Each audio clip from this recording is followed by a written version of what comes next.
Aalis nga pala kaming dalawa ni Jinjin for today's video madlang person kay may pupuntahan man kami oy. At buti na lang din talaga ba kay sumikat na ang araw sa kalangitan, hindi na maulan-ulan at itong batang ito sobrang excited niya talaga magala-gala ba. Dito lang pala kami pupunta kay Maricar ba kay ay magawa-gawa man kami ng aming mga modules oy. Kay medyo matagal-tagal na rin kami hindi nakapagbanding sa paggawa-gawa ng aming mga modules ba. Aw kay parehas man kaming dalawa na busy-busy ang mga inahan ba.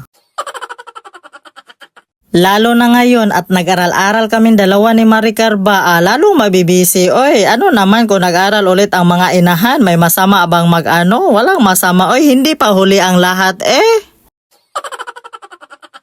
At ito na nga, nag-umpisa na nga kami magsagot-sagot sa aming mga modules ba. Tapos itong si Jinjin, magsinamok-samok din siya sa amin. Oy, nagsusulat-sulat din siya dyan ba. Laban lang talaga tayo nito, Jai. Laban lang talaga sa buhay ba. Bakit ba? Makakamit din natin yan ang ating mga pangarap, oy, para sa ating sarili at pamilya, di ba? Nakauwi na rin pala kami dalawa ni Jinjin sa bahay niyan ba. Kay hapon naman, tapos mamalingki pa kami niyan, mamili pa para sa tindahan. Paano na lang, oy, grabe ka busy ang inahano. Hindi pa nga din namin natapos ni Maricar ang mga modules namin ba, kay hapon naman magagabi na, kaya may kanya-kanya rin kasi kaming mga responsibilidad ba. Tulad na lang din ito madlang person, tuwing hapon mamamalingki, tapos kami dyan mamimili kami ng medyo madami-dami din na isda ba, kaya ilalagay na lang din namin sa ref. Isda muna kay kahapon nagkarne naman kami oy. Inuna muna namin itong pagbili ng mga frozen foods ko madlang person ba, pantinda din to sa tindahan kay medyo konti na lang din kasi ang laman sa freezer namin ba. Dito nga talaga ako lagi bumibili kila ate at kuya ba, kay medyo ito lang naman ang medyo mababa lang ang presyo sa kanila ba, presyong pangmasa talaga. Kahit kunting tubo lang sa akin, okay na yun. Tapos naman namin dyan sa frozen foods madlang person, dito naman kami kay Kuya Abay dito sa isdaan niya ba. Grabe yan talaga ang wallet ko mga maring, o diba kita nyo naman ayan nagbibilang na si Victor ba. Madalas talaga kapag mangungumpra kami sa tindahan, ganyan ang wallet ni Marinho madlang person, napaka-aesthetic no, diba?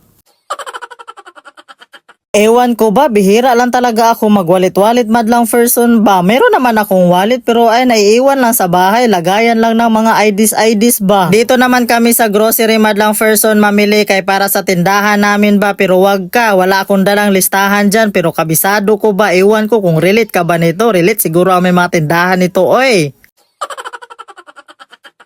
Sa tagal-tagal mong pagtinda-tinda madlang person, lalo na ikaw lagi ang nagbabantay sa tindahan mo, siguradong mga kabisado mo na talaga oy kung ano ang wala sa tindahan mo oy. Noon talaga siguro madlang person no, kapag kabisado mo na talaga lahat-lahat ba, naglilista-lista pa rin naman ako oy, pero minsan nakaligtaan ko yung listahan ba, pero nakakabisado ko din naman oy. Kabisado ko na din talaga sa utak ko madlang person kung ano yung mga paninda ko ba, kung ano pa yung ititinda ba, pero ay syempre sa katagal-tagal naman magtindahan no, ganun talaga.